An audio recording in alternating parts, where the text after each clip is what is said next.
Je voudrais commencer par remercier mes confrères qui m'autorisent bien évidemment à faire une incursion dans cette conférence de presse pour vous dire deux, trois choses très rapidement. Et avant tout, permettez, mon cher Elage, que je souhaite la bienvenue au bâtonnier Olivier Piercieux. Donc, merci, mon cher confrère, d'être venu et ensemble avec les excellents avocats sénégalais dont je voulais saluer le travail depuis très longtemps. L'excellent travail qu'ils sont en train de faire, je suis convaincue que vous ferez que vous serez un groupe important, consistant, pour engager la bataille de la clarification autour de cette supposée dette cachée. Et je veux dire trois choses. Je veux parler d'eux, je veux parler de nous, et je veux parler de la dette. Parler d'eux, c'est quoi? Ils ont fait deux choses. Tout le monde se souvient. Lorsque le Premier ministre a fait sa sortie pour dire qu'il y a une dette cachée au Sénégal. Il ne nous dit pas c'est quoi cette dette cachée. Il ne nous dit pas comment cette dette a été cachée. Et il ne nous dit pas en quoi consiste cette dette cachée. Mais quelqu'un qui parle, qui dit qu'il y a une dette cachée, on imagine, on suppose, on est même convaincu qu'il a les éléments entre ses mains. Mais on ne déclare pas que la dette est cachée pour aller faire recours à des expertises, des cabinets futiles, ULIST, futiles internationaux, pour valider sa parole. C'est ce qu'on appelle aller a posteriori pour aller chercher des éléments qui viennent conforter sa déclaration d'a priori. Sur quoi le gouvernement du Sénégal s'était fondé en septembre, je crois, 2024, bientôt un an, pour dire qu'il y a une dette cachée, sans en rapporter la moindre preuve, sauf à nous dire qu'il y a un rapport de l'inspection générale des finances, il y a un rapport de la Cour des comptes, et finir par aller lui-même chercher un cabinet d'expertise, Mazars, pour venir essayer de conforter ces allégations. Je pense que, de leur point de vue, ce n'est pas l'attitude que quelqu'un doit avoir quand on a les éléments en main. Et moi, je n'ai jamais vu un gouvernement parler alors qu'il n'a pas les éléments en main. Deuxième chose, toujours les concernant. Cette chose-là, le bâtonnier sûr, Maître El Hadji Amadou Sall sont revenus là-dessus, mais le gouvernement est redevable de nous informer. Il est obligé.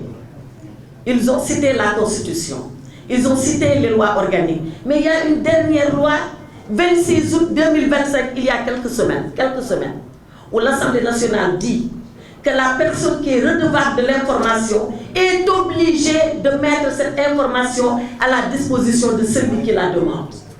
Et d'ailleurs, si la personne ne le fait pas, elle est passible de poursuites pénales et condamnée à payer au minimum des amendes. Alors, à qui on a affaire? À la Cour des comptes. C'est l'administration ou ce n'est pas l'administration? C'est le ministre des Finances. C'est l'administration ou ce n'est pas l'administration? Détiennent-ils l'information? Oui, ils détiennent l'information. Pourquoi ils ne la communiquent pas? Eux savent. Par contre, tous savent et nous savons qu'ils ont violé la loi en refusant de communiquer les documents. Et pourquoi ils ne les donnent pas? Qu'est-ce qu'il y a à cacher?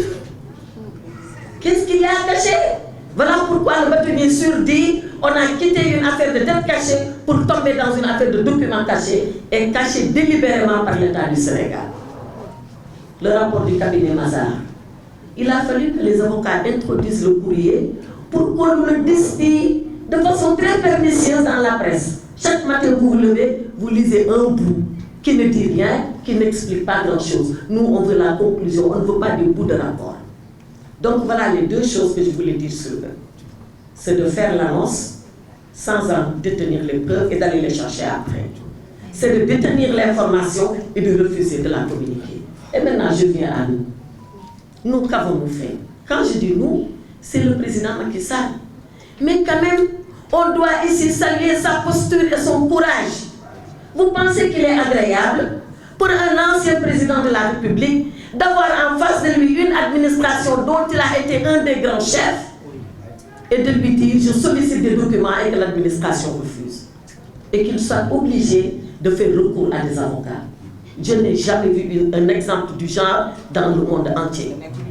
Mais il a fallu beaucoup de courage moral pour le président Macky Sall, pour faire ça.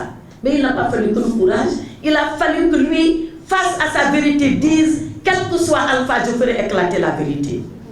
Quel que soit Alpha, quoi qu'il en coûte, on saura exactement ce qui s'est passé. Mais s'il n'était pas innocent, vous pensez qu'il aurait fait ça?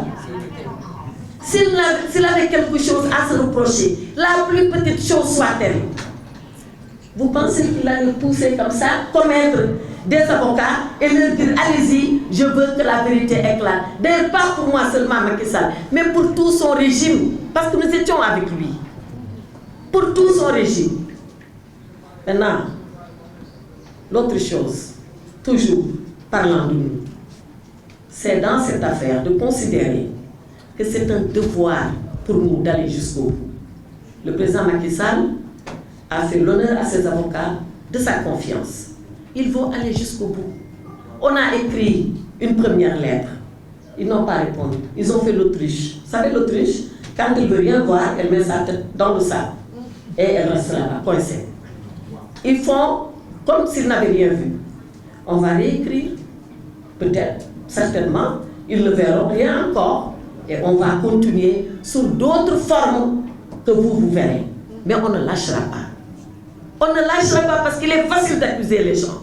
On ne lâchera pas parce qu'il est facile, après avoir accusé les gens, d'aller chercher des preuves.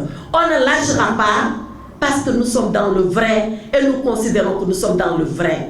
La preuve, rappelez-vous, quand le FMI est arrivé ici, et je viens à la tête, ils ont voulu que le FMI nous serve d'arbitre. Jusqu'à présent, c'est à ça qu'ils veulent arriver. Il faut que le FMI dise qu'il y a dette cachée. Où le FMI a dit qu'il y a dette cachée? Le FMI n'a jamais fait une expertise pour dire qu'il y a dette cachée. Le FMI n'a jamais sorti un communiqué pour dire qu'il y a dette cachée. Oui, Kristalina Georgieva, il y a quelques jours à Washington, et j'y étais, dans les couloirs de FMI et de Banque mondiale, le Sénégal est sur toutes les langues. Bon, ça s'appelle. Et je pense que méritez-vous l'or. Méritez-vous l'or de Sénégal, Sénégal, Sénégal, Sénégal. Dette cachée, dafa mel ni sax musul am ci àddina ci Sénégal rek la amee. Mais loolu rek dafay metti sa xol. Ak koo xam ni et ñoom ñoo ñu ko doon tooñee. Il disait toujours, oui, meilleur élève du FMI et de la Banque mondiale, ce n'est pas une gloire. Parce que nous, entre le Sénégal, la Banque mondiale, le FMI et même les filiales du FMI, AFC et tout ça, SFI en français, on n'a jamais eu de rupture. Jamais. Même dans les temps les plus difficiles, le Sénégal respectait ses engagements. Même quand ils disent dette cachée, on payait quand même la dette. Voilà, dette cachée, nous disons qu'on fait. Bon, on fait, on a fait une dette cachée, on n'a jamais eu de rupture avec le FMI. Donc, Mme Kristalina Georgieva est arrivée pour faire un débrief, comme elle doit faire un débrief. C'est comme ça, dans les rencontres annuelles du FMI et de la Banque mondiale.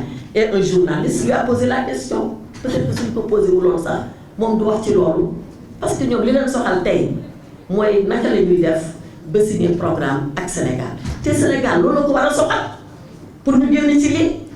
Donc quand on lui a posé la question, elle a dit qu'elle salue les efforts des autorités sénégalaises quant à ce qu'ils font autour de cette affaire dite de dette cachée.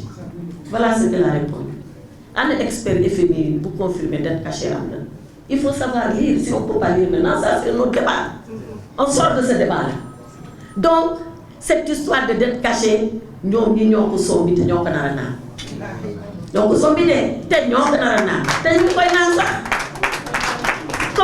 sommes donc, nous, ce qu'on veut, et je me résume, et là j'ai déjà été assez long et je te remercie de ta générosité. Ce qu'on veut, que nous mbir mi leer de ragaluñu ko dawuñu ko te nañ ko sànjaafu ba fu mu neexee ba fu mu neex nag mu yem parce que ñun dañoo sonn Sénégalais sax sonn nañu léegi da ngay dem nga gis benn maire mun la ay sat FMI kañ lay ñëw man yow da ngaa xam FMI mu ne ma ku xamul FMI doom ñu ne dëkk bi doxul ndax FMI tout le monde parle du FMI. Le FMI est devenu notre voisin, il est devenu notre copain de classe, il est devenu le gars à la mosquée avec qui on prie. Mais loolu ñoom ñoo ko indi man dama ne bu fekkoon ni sax am na lu ñu gis